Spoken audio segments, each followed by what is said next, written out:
राजों की जय का अवसर करेंगे सभी लोग।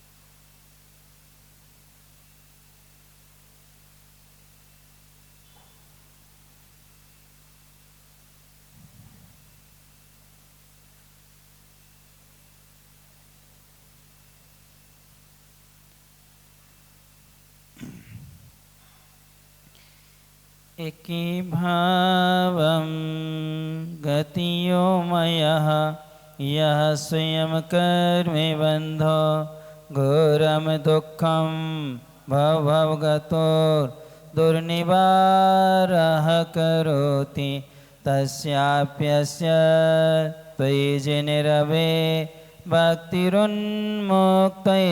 चेत् जेतुं शक्यो भवति न तया को परस्तापे हेतुः ज्योतिरूपं दुरितनिवहे त्वाद्विध्वंसेतुं त्वामे बाहुर्जिनिवर्चिरं तत्त्वविद्यावियोक्तः चेतो वासे भवसि च मम परमोद्भस्मानस्तस्मिन्नमः कतिमिव तमो वस्तुतो वस्तुमीष्टे आनन्दासुरोस् न पितिवदिनं गद्गदं च विजल्पन् यश्चायेतो त्वयि दृढमनः स्तोत्रमन्त्रैर्भवन्तं तस्याभ्यस्तादपि च सुचिरं देहवाल्मीकिमध्यान् निष्कास्यन्ते विविधविषं व्याधिया कद्रुवेयः। अपन लोगों ने यहाँ पर एक ही भाव स्तोत्र में आचार्य वादिराज महाराज धर्म और धर्मात्माओं पर आए हुए संकट को निवारण करने के लिए अपने मन वचन काय को एकाग्र करते हुए और आदिनाथ भगवान को आराध्य बनाते हुए उनकी स्तुति महिमा को कहते हैं कि हे भगवान, जब आपका चार त्रिमोहिनी कर्म का क्षय हो जाता है और उस क्षय हो जाने से और अंतराय आदि कर्म का भी क्या हो जाता है, क्षय हो जाता है, तो आपके पास में जो रिद्धियाँ होती हैं वह रिद्धियाँ अतिशय को क्या है प्राप्त होती हैं। आपके शरीर से स्पर्शित हवा जिस किसी को भी प्राप्त होगी उसके सारे रोग दूर होते हैं। जैसे तेज हवा के प्रभाव से शरीर या अन्य स्थानों पर पड़ी हुई धूल क्या हो जाती है, साफ हो जाती है।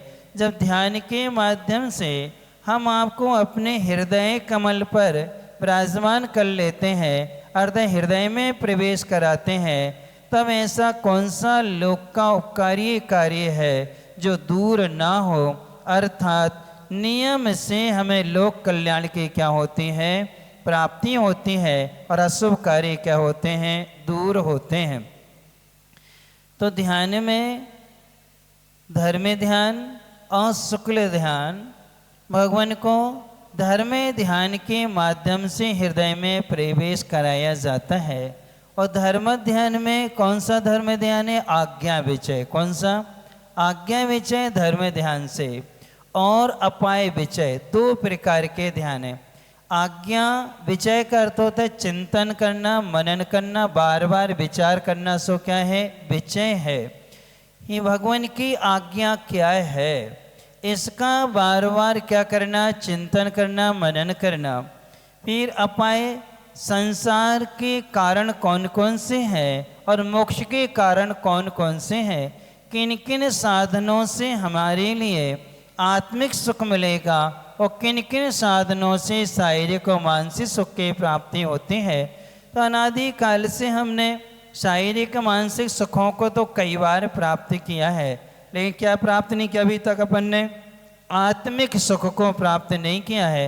लेकिन हे भगवान, जब ध्यान करते हैं, एकाग्र मन को करके आपके स्वरूप का चिंतन करते हैं, उस स्वरूप से आपकी स्मृति को हम अपने ज्ञान में लाते हैं, तब उस समय जो एकाग्रता होती है, उस समय आप हृदय कमल, अपना जो हृदय है, इसके अंदर 8 पंखुड़ी वाला कमल जैसे आकार की द्रव्य मन की रचना है। किसकी है?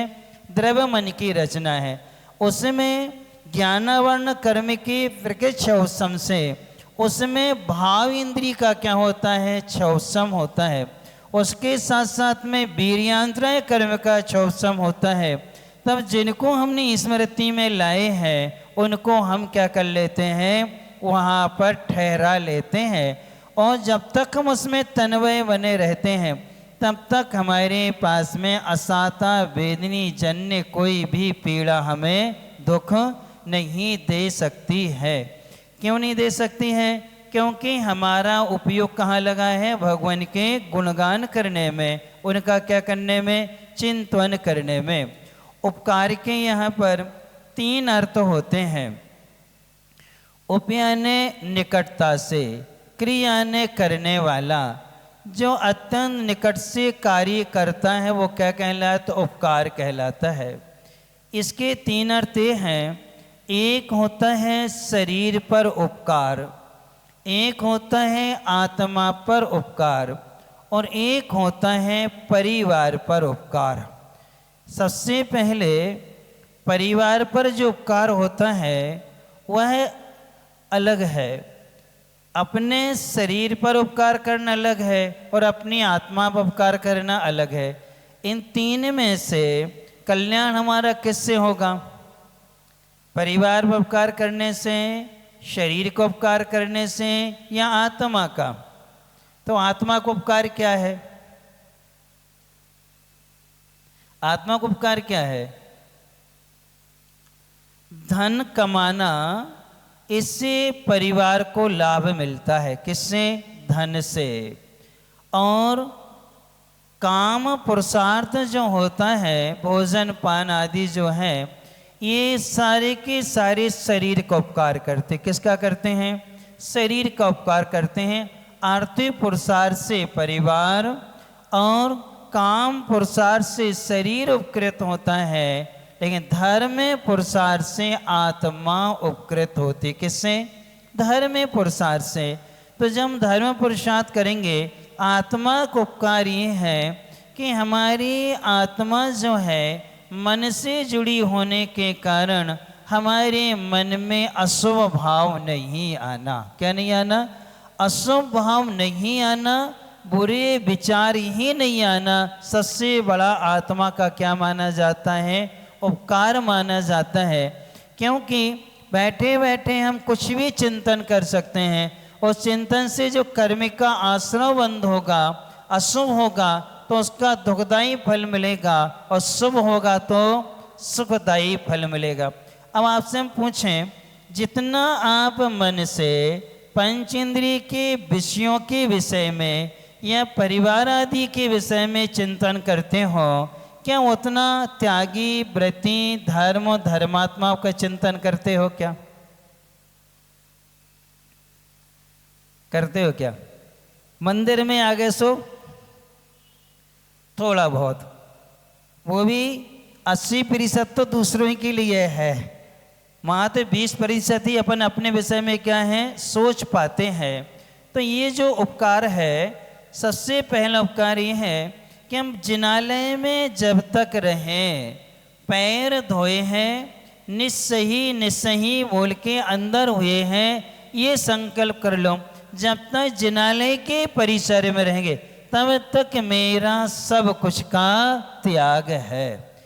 परिग्रह का त्याग है, घर का, परिवार का, सारे विकल्पों का त्याग है। यहाँ तक कि यह मंदिर के अंदर जोहार बिहार जय जनेन्द्र आदि कोई भी अभिवादन नहीं, कोई लोक व्यवहार की आवश्यकता नहीं है।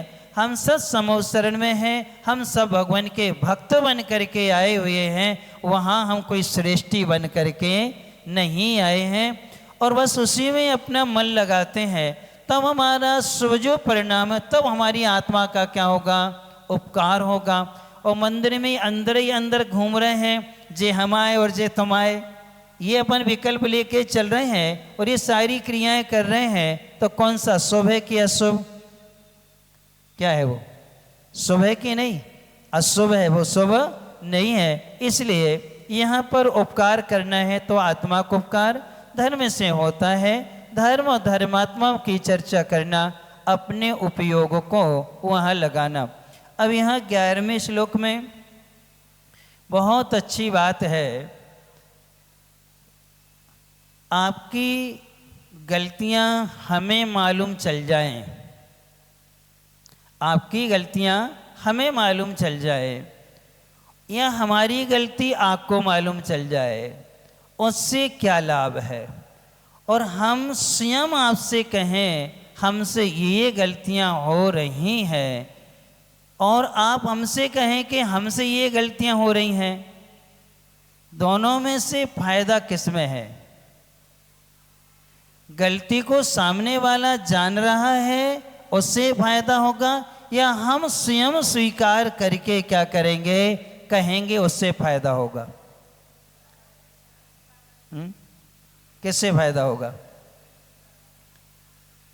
एक बार 2015 की बात है, भोपाल में थे, चतुर्मास था, दशहरा के पहले की बात है। कुछ विद्वान लोग आए थे, हम लोग उस समय सोनागिर में थे, वहाँ कॉलोनी में थे, तो वहाँ ऐसी चर्चा चली अल्प बहुत को लेकर के। करीब करीब 15-20 विद्वान थे, चर्चा चली, तब हमने कहा देखो हम आपको बहुत अच्छे से समझाते हैं, सुनाने वाले बहुत हैं, सुनने वाले भी बहुत हैं। कौन से? सुनाने वाले भी बहुत हैं और सुनने वाले भी बहुत हैं। अब इसके बाद में समझने वाले कम हैं। क्या करने वाले? समझने वाले कम हैं।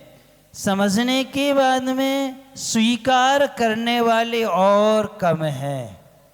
सुन लेते हैं, समझ लेते हैं, समझने के बाद में स्वीकार करने वाले और कम हैं, सुधरने वाले और कम हैं। क्या करने वाले? सुधरने वाले सबसे कम है।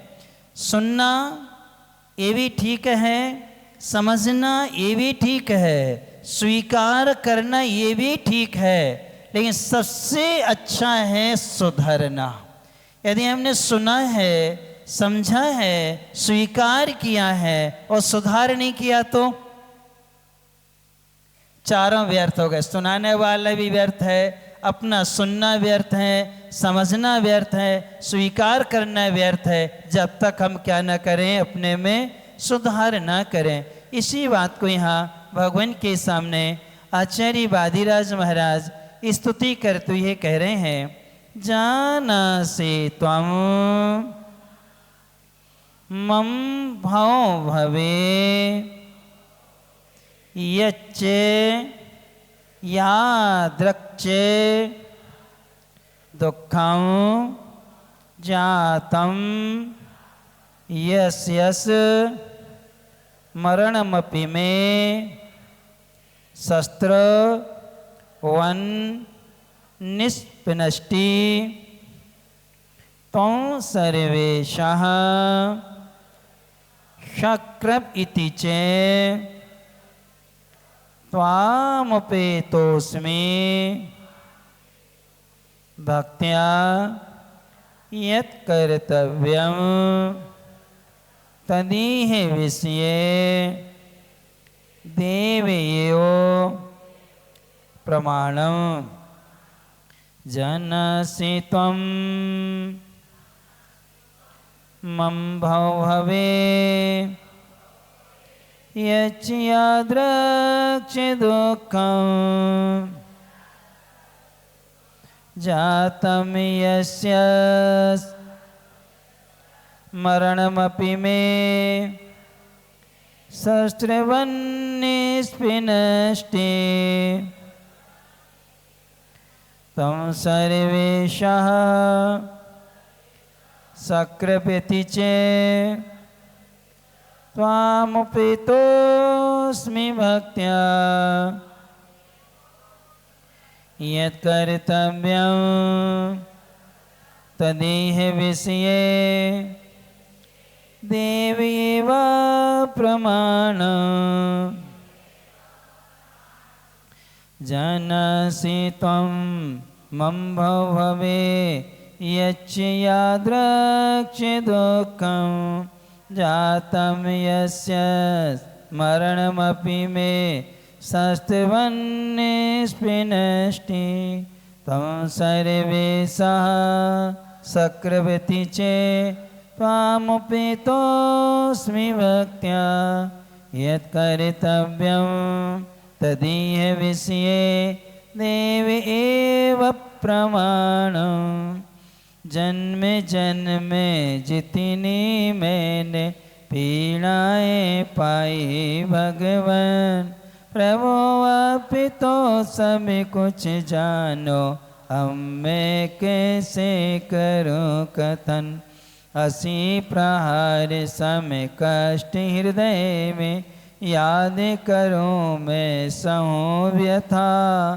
शरण आपकी आया स्वामी कहो प्रमाण के पुण्य कथा।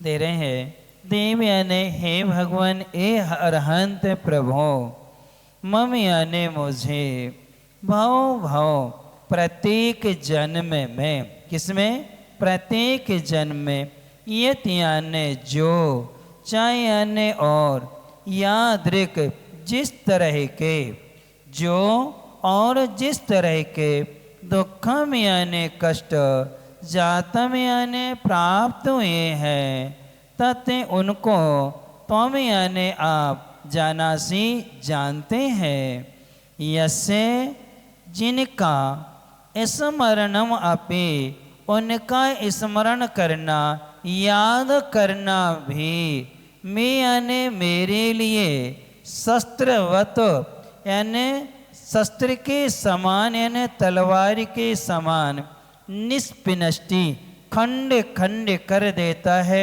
टुकड़ी टुकड़ी कर देता है पीड़ा देने वाला है कष्ट देता है।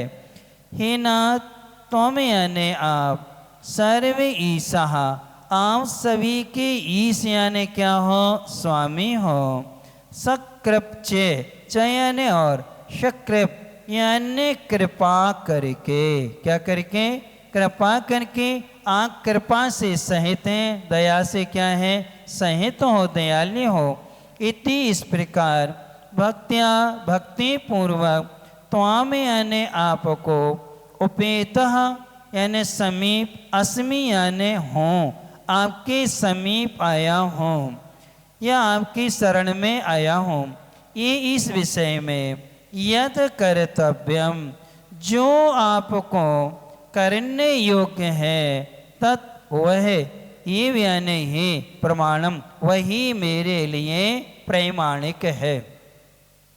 इसमें आचार्य भगवान कह रहे हैं हे भगवान मुझे प्रत्येक भाव में जिस तरह के जो जो दुख मुझे प्राप्त हुए हैं उन सबको आप तो जानते ही हैं लेकिन मैं उन दुखों का जैसे ही स्मरण करता हूँ वह दुख मेरे लिए तलवार के प्रहार के समान कष्ट देते हैं उसके समान हमें क्या देते हैं दुख देते हैं।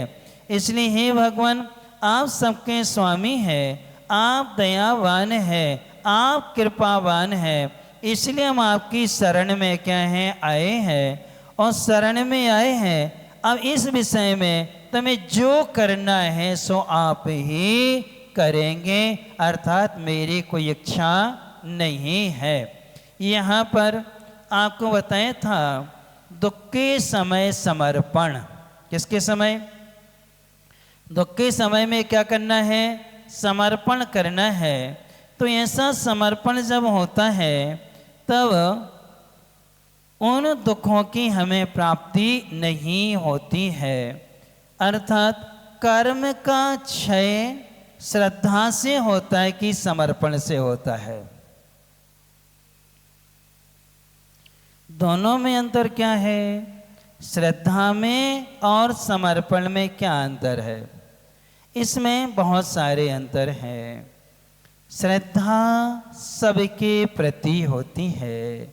वीतरागी देव, वीतरागी गुरु और शास्त्र, वीतरागी देव शास्त्र गुरु के प्रति अपनी क्या है? श्रद्धा है। समर्पण होता है एक के प्रति। किसके प्रति? एक के प्रति क्या होता है? समर्पण होता है। श्रद्धा में सम्यक दर्शन की प्राप्ति होती है, समर्पण में चारित्र की प्राप्ति होती है। श्रद्धावान घर में रह सकता है, लेकिन समर्पित व्यक्ति संघ में रहता है। कहाँ रहता है?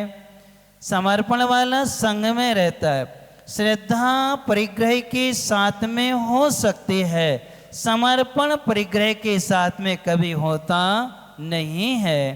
क्योंकि जैसे हम लोग हैं, जब आचार्य महाराज के पास आए हैं तो हम लोग सारी इच्छाओं को छोड़ के आ जाते हैं। अब इतना ही है, अब आपकी शरण में आए हैं, अब आपको जो बनाना है सो आप बना दें, जो करना है सो आपको ही करना है। जैसे एक बार हम लोग बिहार कर रहे थे, दमोह ज़िले में मोहिली, रहली के पास में मोहिली गांव है। मोहिली से हम लोग सर्रा की ओर जा रहे थे, तो बीच में 15 किलोमीटर का घना जंगल पड़ता है। तो उस समय शेरों का वहाँ आना जाना रहता है। करीब 4 बज रहे होंगे, शेर का पानी पीने का टाइम था। तो साथ में गांव के लोग चल रहे थे, कहने लगे महाराज जी अब शेर का समय हो गया, वो यहाँ से निकलेगा पानी पीने के लिए, अपन को देखने को मिल जाएगा। हमने कोई बात नहीं। तो हमारे साथ में कुछ बहनें भी बिहार कर रहे थे। तो हमने, पटना बुजुर्ग की है वो दीदी, मैंने उनसे पूछा, दीदी यदि शेर यहाँ आ जाए तो क्या करोगी तुम? तो उन्होंने बहुत अच्छा उत्तर दिया, हम क्या करेंगे? जो कुछ करना है कौन करेगा? अब आपके सामने शेर आ जाए तो आप क्या करोगे? क्या करोगे? भाग जाओगे?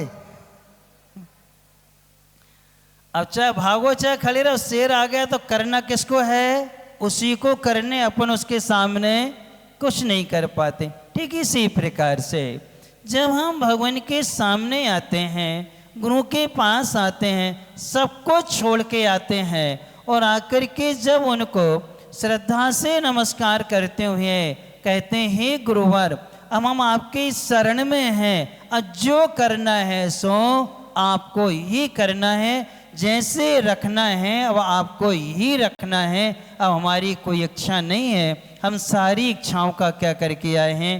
त्याग करके आए हैं। इसलिए नाम पड़ता है दीक्षा। जिसने सारी इच्छाएं गुरु को दे दी, अपनी सारी इच्छाएं किसको दे दी? गुरु को दे दी हैं। और जो गुरु कहेंगे वो करेंगे। कौन कहेंगे? जो गुरु कहेंगे वो करेंगे। हम अपनी मनमानी कुछ भी नहीं करेंगे। उसका नाम क्या कहलाता है? समर्पण कहलाता है। तो कल्याण किससे होगा? श्रद्धा से कि समर्पण से? श्रद्धा से कल्याण नहीं होता है। श्रद्धा से मात्र अश्व कर्म का रुकना होता है, लेकिन समर्पण से संबर पूर्वक क्या होती है? निर्जरा हुआ करती है। इसलिए अपन को अपने दुखों को कहना चाहिए, या भगवान तो सब जानते हैं? अब इसमें क्या अंतर है? आपको अपने दुख कहना चाहिए या भगवान जानते सो काय को? भगवान तो सब जानत, केवल ज्ञान में सब झलक रहा है। अब हम काय को कहें? जब तक हम कहेंगे नहीं तब तक हमें उन दुखों से कितनी गिलानी है, उसकी अभिव्यक्ति गुरु के सामने जब तक होगी नहीं, तब तक हमारा समर्पण भी क्या नहीं होगा, अभिव्यक्त नहीं होता है। इसलिए महाराज अब जानत तो सब कछु हो, तो हम केवल ज्ञानी हो गए क्या? ना तो इस समय अवधि ज्ञान हो ना मन है परे। अरे श्रुति ज्ञान तो पूरा है नहीं, थोड़ा बहुत ही हम लोग क्या करते हैं, शास्त्र जानते हो आपको महाराज, आज तो सब जानते ही हो। हाँ ठीक हम जानते हैं। और जब तुम हमारे जानने से क्या होगा, जब तक तुम स्वयं फीलिंग नहीं करोगे, स्वयं निवेदन नहीं करोगे, अपनी गलतियों को हम स्वयं स्वीकार नहीं करेंगे, और अपने स्वीकार करने जब तक हम सुधार नहीं करेंगे, तब तक कल्याण होगा क्या? अब दर्पण ने आपके चेहरे की विकृति बता दी, उसने बता दी, अब आप दूर नहीं करो तो गलती किसकी है, किसकी है? अब दोष दर्पण को दोगे क्या? महाराज इतने दिनों से तुम अंदर जा रहे, रोज तो पूजा करते हैं, रोज तो पाठ करते हैं, रोज तो माला करते हैं, एक के बाद भी समस्याएं ज्यों की त्यों है। क्यों है समस्याएं? आप किसके लिए करते हो ये सब? बताओ किसके लिए करते? समर्पण भाव से करते हो कि श्रद्धा से?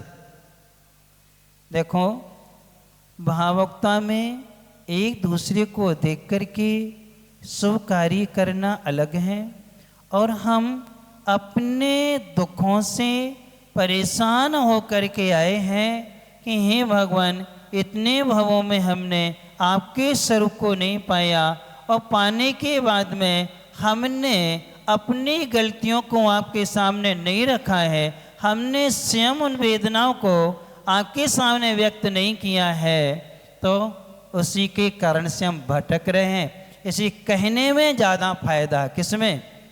कहने में कि मतलब हमें उसकी कितनी गिलानी है और हम उससे कितने पीड़ित हैं। हम लोग प्रतिक्रमण में पढ़ते हैं कि अंतो अंतो डज्झम में पच्छत्ता वेल वे अंतो, मैं अंदर अंदर इन गलतियों से जल रहा हूँ, मैं पश्चाताप का क्या कर रहा हूँ, अनुभव कर रहा हूँ। अब मैं ऐसी गलती नहीं करूँगा, क्योंकि जो कार्य हमने किए हैं उनका जो बंधा हुआ कर्म है, उस कर्म का फल जो है तलवार के बार से भी ज़्यादा दुख क्या है, देने वाला होता है। कौन? जो हमने नरक गति में, त्रियंच गति में दुखों को भोगा है, देव गति में भी दुखों को हमने सहन किया है, क्योंकि वहाँ भी दीनता के भाव आते हैं। दूसरों के देवों की रिद्धि को देख करके ये भी देव हैं, ये भी देव हैं, लेकिन मुझे वाहन आदि बनना पड़ रहा है, और ये क्या कर रहे हैं, आराम से सिंहासन में बैठे क्या कर रहे हैं, आदेश दे रहे हैं। तो सोचता है उस समय, और अवधि ज्ञान नहीं लगाता है, और लगाते ही समय जब बार बार सोचता है ऐसा क्यों हुआ, ऐसा क्यों हुआ, मैं भी देव हूँ, ये भी देव हूँ, लेकिन मैं दासी दास वाला हूँ, और ये क्या है, आज्ञा और ऐश्वर्य वाले हैं। कारण क्या है? जब बार बार उन पर विचार करता है, तब कहते हैं पूर्व तपानुष्ठान वैफल्यात जाति स्मरण। पूर्व में किए गए तप के अनुष्ठान की विफलता को देख करके जाति स्मरण होता। ओहो, हमने अपने व्रतों में दोष लगाया था, हमने अपने व्रतों में क्या किया था, अतिचार आदि लगाए थे, हमने वे मन से पराधीन हो करके लोग क्या कहेंगे, या डांट पड़ेगी, या भय होगा, इस कारण से हमने किया है। इन्होंने उत्साह से किया था, कर्तव्य समझ के किया हुआ था कि ये कार्य दुख देने वाले हैं, इसलिए इन्होंने उत्साह से किया था। तो आज क्या बन गए, ये बड़े देव बन गए, और हम क्या बने? इसलिए अपनी गलती कभी छिपाना नहीं चाहिए। डॉक्टर के पास जाओ और आप कहो डॉक्टर साहब अब तुम ही देख लो, जो कछु है सो क्या कर लो।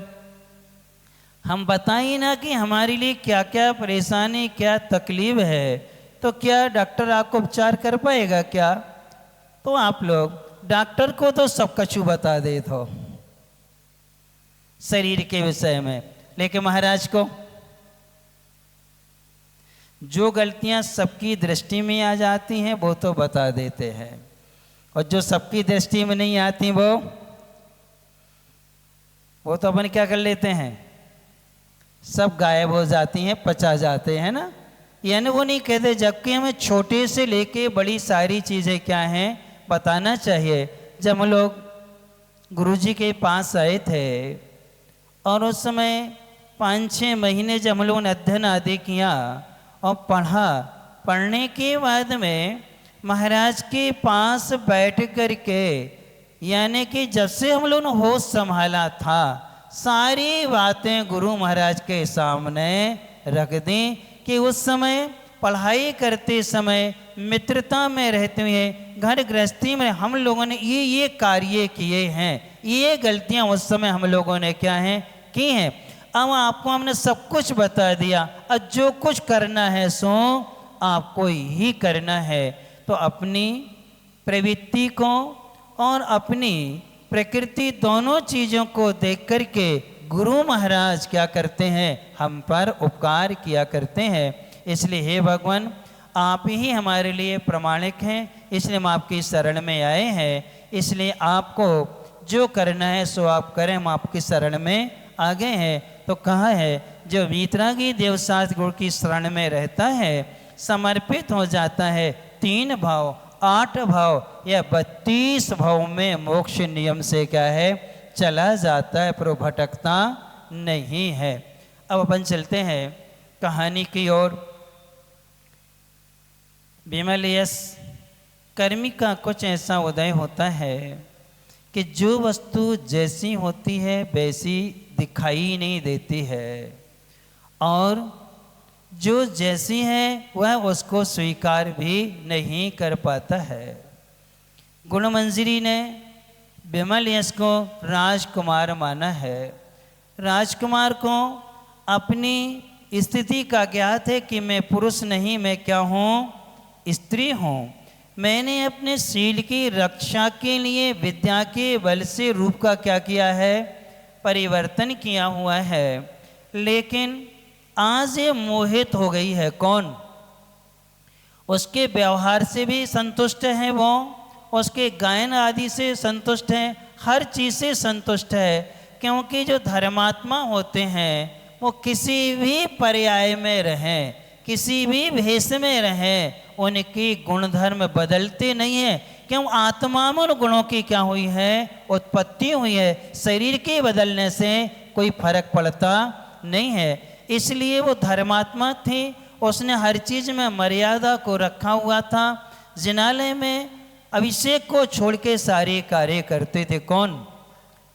अब ऐसे निरंतर चल रहा था। मालती ने आके समाचार दिया 7 दिन से विमल यश नगर परिभ्रमण पर नहीं गए थे, और वह पता करते रहते कि हमारे पास जहाज आया कि नहीं आया। तभी आया कि नगर में चोरियां हो रही हैं, और जो भी चोर को पकड़ने का संकल्प करता है वो क्या हो जाता है, स्वयं लुट जाता है। तो सर्वप्रथम वहाँ के एक सेठ रत्नसार थे। रत्नसार सेठ ने चोर को पकड़ने का संकल्प किया। अब मैं चोर को पकड़ के रहूँगा। और चोरियाँ रात में होती थी, दिन में कोई चोरी नहीं होती थी। ठीक है, कोई बात नहीं। और रत्नसार, उस चोर को मालूम चल गया कि आज मुझे कौन पकड़ेगा। किसको? चोर इतना चालाक था, इतना चालाक था कि जो भी उसके लिए पकड़ने का विचार करता उसको मालूम चल जाता था। तो वो अच्छे बढ़िया व्यापारी बन करके गया। कौन के यहाँ? रत्नसार सेठ के यहाँ।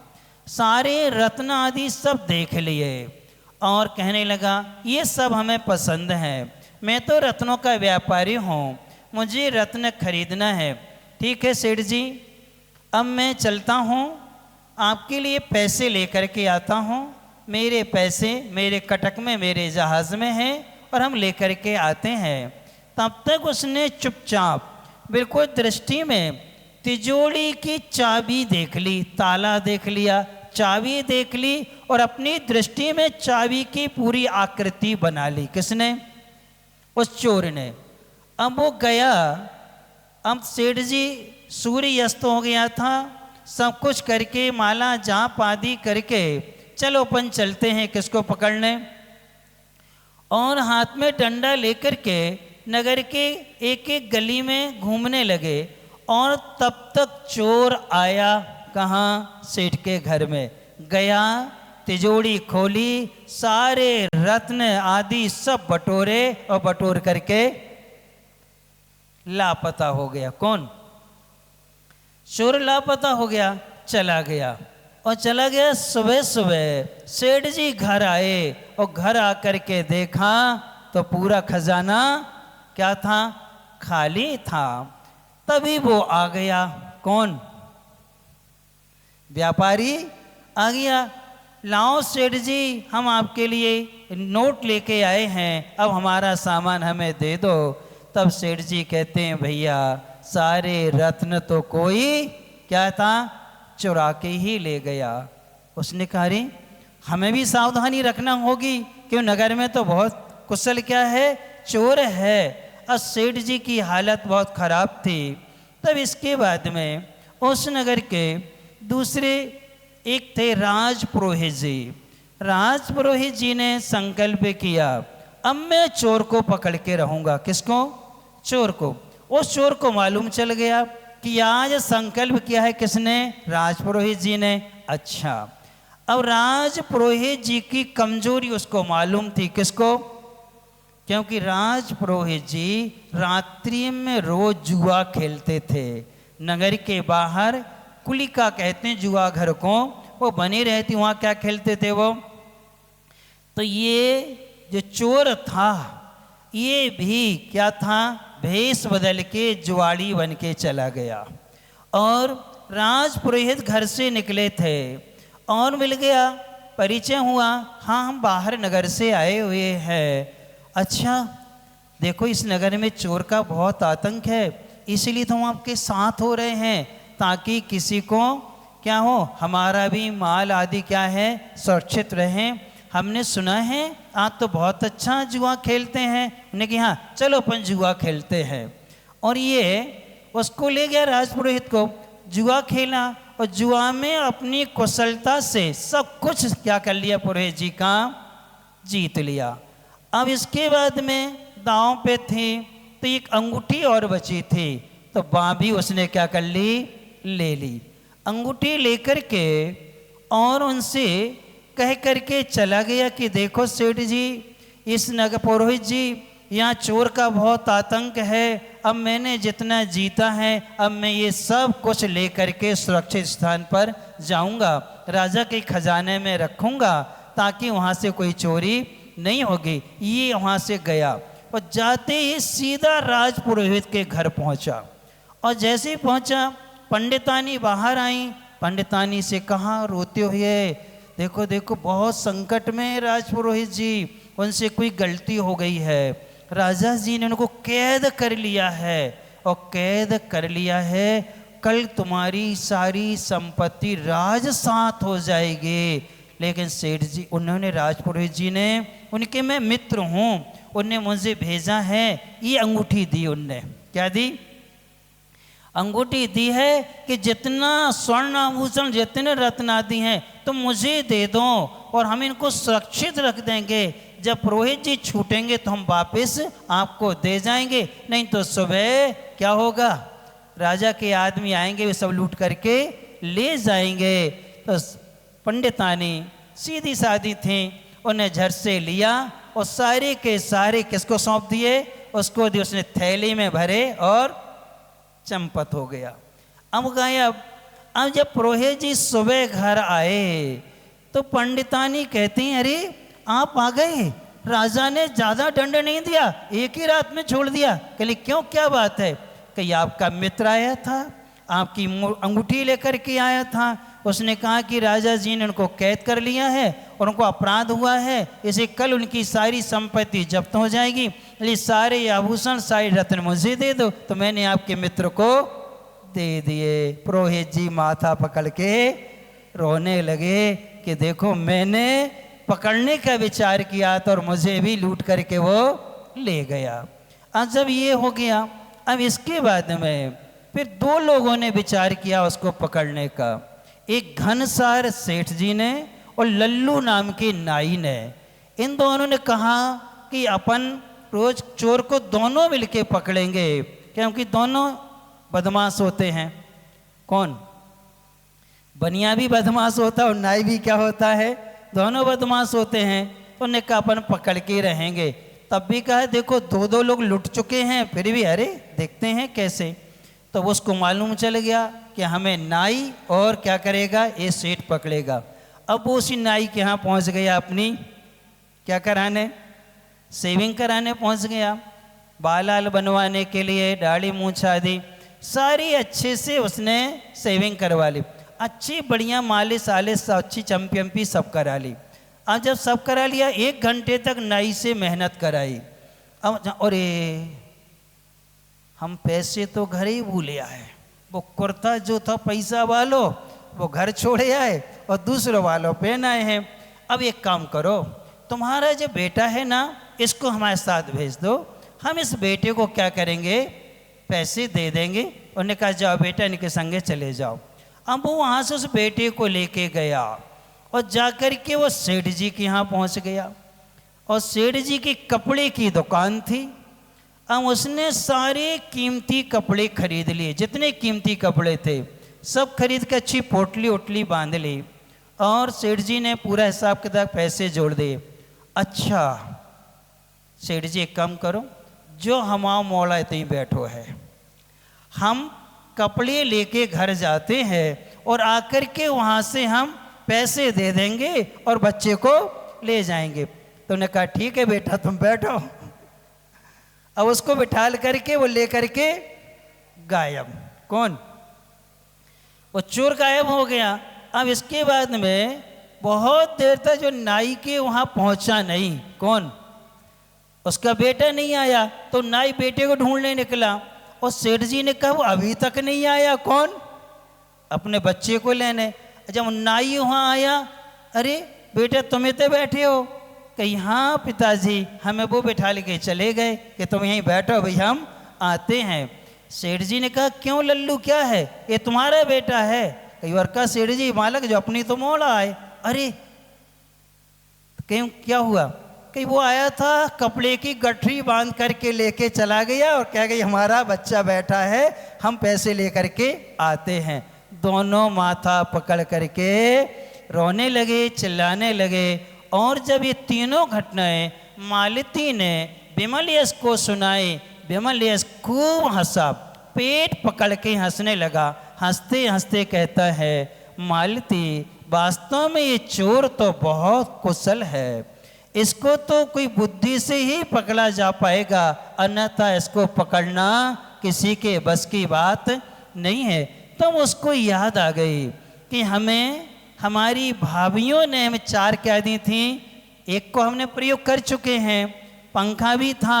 अब इसके बाद अध्यक्षकारिणी विद्या हमारे पास में है, हाथियों के 100 हाथी के बल वाली हमारे पास में क्या है, विद्या है। ये सब क्या है हमारे पास में। और दूसरे की विद्या को छेदने वाली भी हमारे पास क्या है, विद्या है।